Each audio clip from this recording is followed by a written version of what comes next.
Jadi enggak, itu cuma bercandaannya kita aja. Tapi kalau legendanya Banten sana, uang ini yang aslinya ya, kalau ini kan replika. Kalau yang aslinya itu katanya bisa disebut uang cinta. Nanti kita akan lihat juga uangnya ada di dalam sini.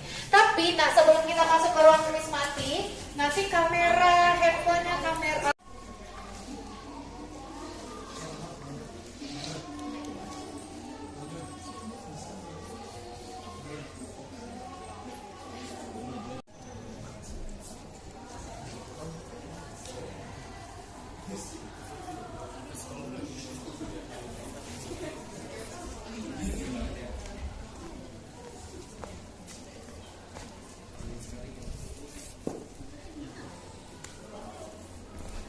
Iya. Ayo bumi gonjang-ganjing. Apa? Loh, Ini adalah tokoh dari Ramayana, sedangkan Durudana di sini diambil dari tokoh Mahabharata. Yuk kita rekam. Di sini ada ukiran kayu dari Bali ya teman-teman. Yang kiri ini namanya Rama Wijaya dan Dewi Sinta. Mereka ini sepasang suami istri yang harmonis. Yang di tengah ini namanya Hanuman. Hanuman itu jadi Dewi Sinta itu diculik sama si Ravana. Nah di sini namanya Bima ya teman-teman. Bima ini adalah salah satu dari 5 Pandawa. Teman-teman pernah dengar kuku Bima? Kuku Bima Energy yang bikin minuman berenergi. Jadi Jawa. Kenapa dia rujuk? Karena dia itu orang yang bijaksana. Dia sering memberi nasihat kepada 5 Pandawa. Ini fungsinya sebagai celengan ya teman-teman. Lanjut ke koleksi selanjutnya ya. Teman-teman ya koleksi. Nah di sini. Nah kalau yang tengah ini namanya kayon atau gunungan. Namanya apa teman-teman? Kayon atau gunungan. Ini untuk pembukaan dan penutupan wayang. Kayon ini bakal lihat bentuknya bulat dari Bali di atas. Yuk kita lanjut teman-teman. Boleh dilihat di sini ada wayang klitik juga, sama terbuat dari kayu. Bedanya yang kiri ini ceritanya tentang Ramayana dan Mahabharata dari India. Kalau yang kanan, gendong ini ceritanya cerita lokal dari Jawa. Yang tengah ini namanya kayon ya teman-teman, sama juga. Ada wayang klitik dari Surakarta, Jawa Tengah. Nah yang kiri ini, yang 4 ini dari tokoh Punokawan. Yang paling depan yang gemuk ini bapaknya, namanya Semar. Seperti celengan yang tadi kita lihat sebelumnya. Dulunya apa teman-teman? Dulunya adalah sebuah gereja yang ada makamnya, dan makamnya sekarang udah jadi taman terbuka di musim wayang. Apakah masih ada jasadnya di sini? Udah dibalikin, betul. Ada yang dibalikin ke negeri Banda, ada juga yang masih di Taman Prasasti teman-teman, di Tanah Abang. Jadi ini hanya memorial namanya. Kalau ini memorialnya, di belakang teman-teman itu ada batu nisannya. Batu nisan Gubernur Jenderal VOC. Semakin tinggi batu nisannya, semakin akan topeng ini. Nah kalau yang ini namanya adalah gundala-gundala dari Batakaro. Oh, kamu Batakaro. Jadi pernah lihat pertunjukan ini sebelumnya? Jadi ini adalah sebuah properti tari teman-teman. Ini biasa dipakai untuk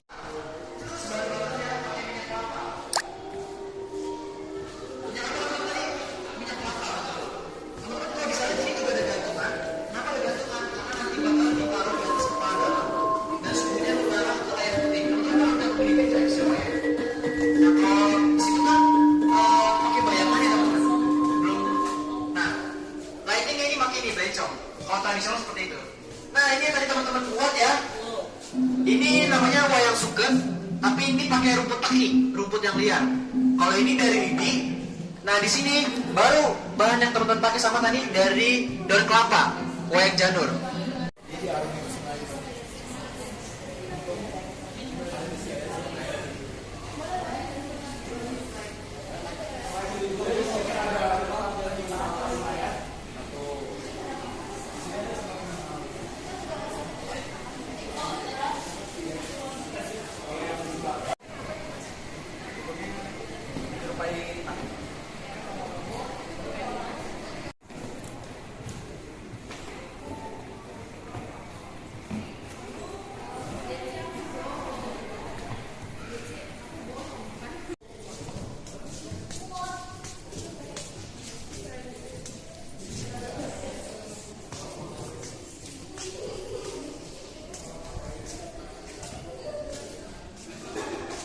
Kapan Crediform bikin kami, Pak?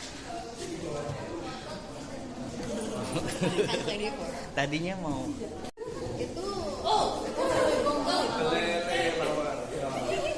Mungkin ada yang tahu mitos Genderuwo?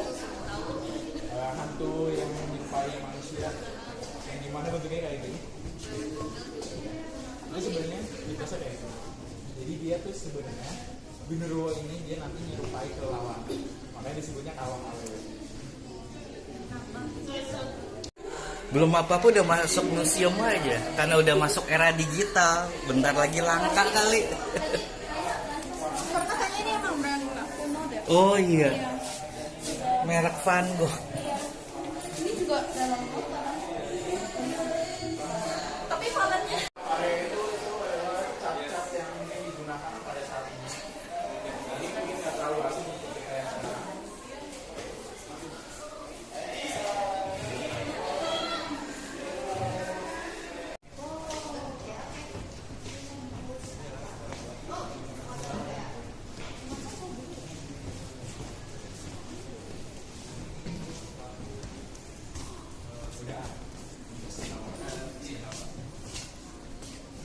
dari cerita Adam Hawa Pak. Gambarnya Ini Adam Hawa. Adam Hawa. Adam and Eve. This is Adam and Eve. Let's see Pak. ini metode penggunaannya dia pakai jari tangan. Biasanya kita pakai kuas ya. Kalau ini dia pakai tangan, yang dimana pampaknya ini juga dia bisa berbulan-bulan pengeringannya. Dia mengancamnya.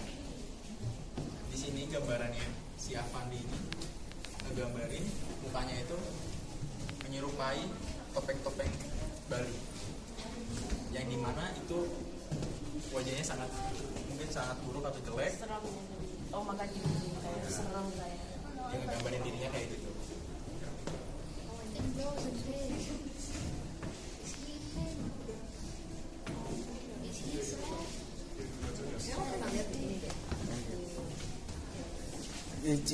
Kan ciri khasnya kuat banget.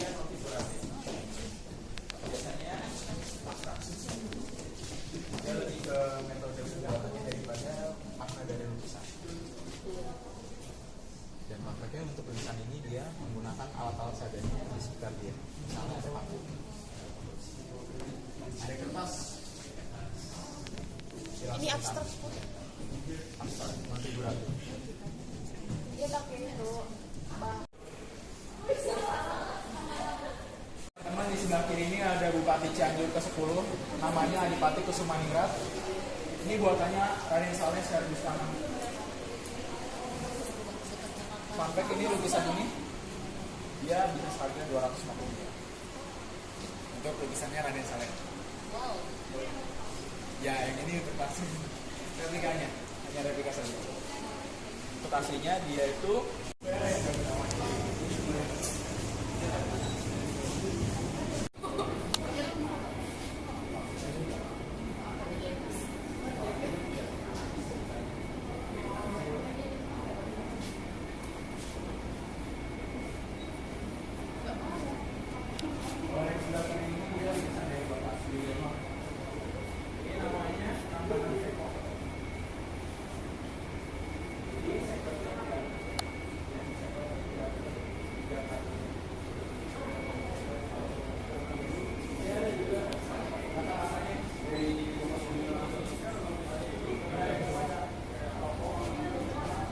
Hey, this is so realistic.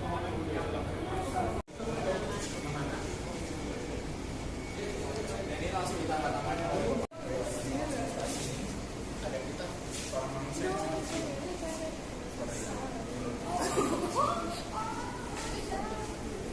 ini lo pasti di seorang pelukis ya.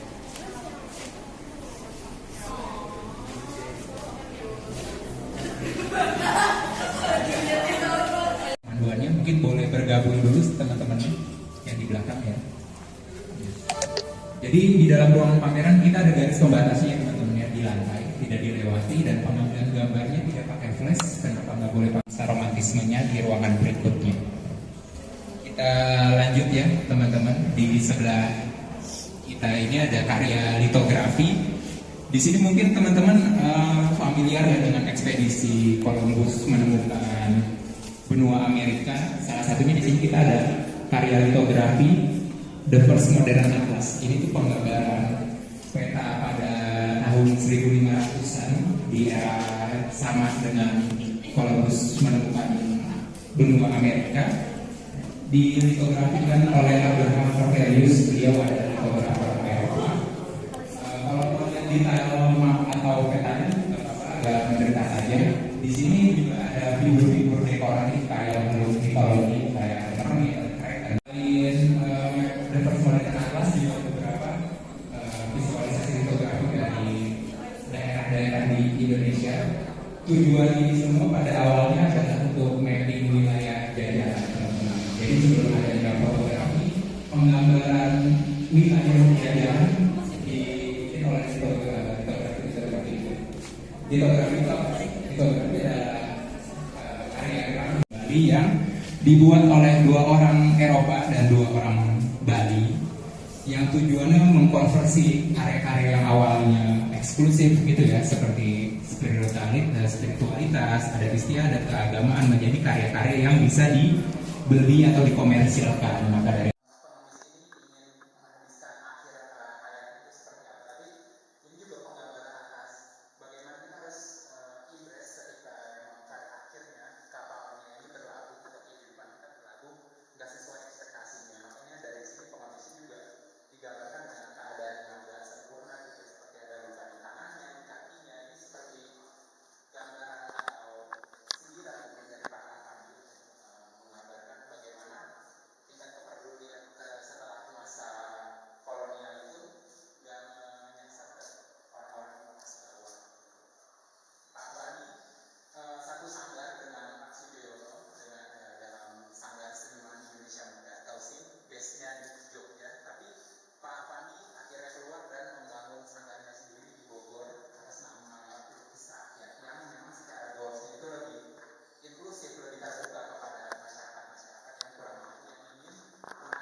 konspirasi itu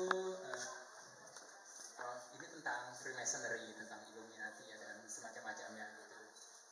Jadi di gedung yang teman-teman berdiri sekarang ini adalah gedung sekolah, bekas sekolah gitu ya, dan di gedung yang tengah tadi kalau teman-teman sedang lihat itu adalah gedung asrama perempuan.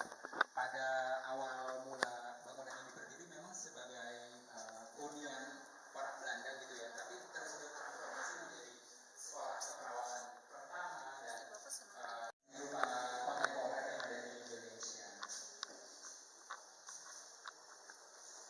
Di sini kita sudah melihat ada yang lebih modern, ada karya Pak Heri Dono, sebenarnya ada unsur kritiknya, dan suara dari mesin-mesin ini bisa didengarkan secara sesama sebenarnya. Suara-suara hewan yang berbeda.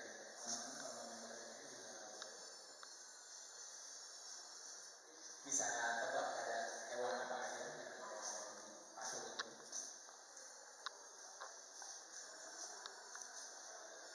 Sebenarnya dia secara dominasi suaranya lebih terdengar dengan suara kambing di sebelah sini, tapi ada 4 suara yang berbeda. Ada kucing, sapi, anjing, dan kambing. 4 suara ini menggambarkan bagaimana keadaan atau karakter masyarakat yang berbeda-beda. Ada yang mudah imajiner dan dikombinasikan dengan Kalau Kak, untuk fotonya hanya boleh berdiri saja. Kalau tadi ada foto jongkok, mohon dihapus dan tidak diupload ke sosial media. Terima kasih. gong itu memang kepalanya di-placement oleh Pak Heri Dono di karya. Memang selalu ada unsur pewayangan di dalam karya. Nggak boleh foto jongkok di sini. Nah, di sini juga ada karya yang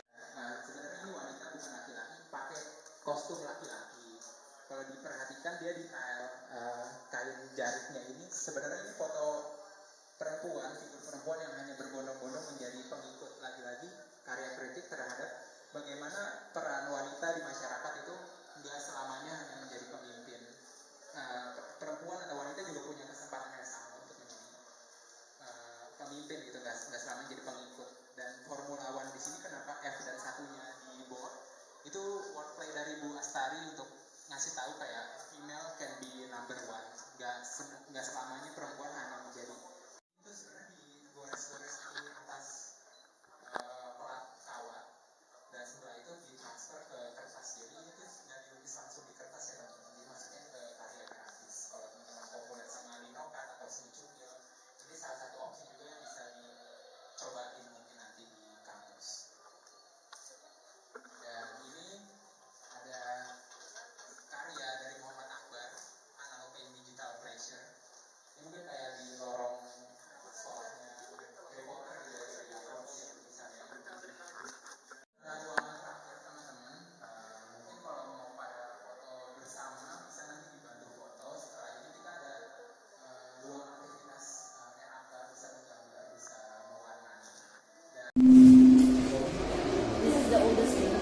Jadi karya kapal tenggelam ini teman-teman bisa lihat gaya romantisme Raden Saleh yang sangat kental di sini. Romantisme Raden Saleh di sini kan seperti dramatis gitu ya, kayak banyak ombaknya, banyak situasi. Itu juga salah satu ciri khas Raden Saleh, bagaimana dia bisa menyampaikan emosi di setiap karyanya. Jadi nggak sekedar karya lukis dekoratif yang indah, tapi juga kita bisa melihat bagaimana experience nyata dari Raden Saleh yang langka teman-teman. Bahkan kalau Museum Affandi di Jogja, karya yang dipamerkan di Jogja itu karya palsunya, karya reproduksinya. Untuk di sini karya ibuku, salah satu karya yang diakuisisi pertama kali dari Galeri Nasional, menceritakan bagaimana perpisahan atau kita bisa lihat karyanya Pak Affandi. Dan di sampingnya juga ada karyanya Hendra Gunawan, salah satu lukis revolusioner dari Indonesia. Beliau menyoroti di sebelah kiri itu karyanya Pak Fajar Sidik setelah beliau merubah corak karyanya menjadi abstrak. Jadi yang awalnya naturalis, membuat tentang alam, tapi beliau udah merasa cukup. Dan terkadang kalau kita melukis tentang alam kan ada distraksinya. Alasan-alasan seperti itu adalah biasanya menjadi cikal bakal seniman itu bertransformasi dari abstrak satu ke abstrak lainnya. Kita juga bisa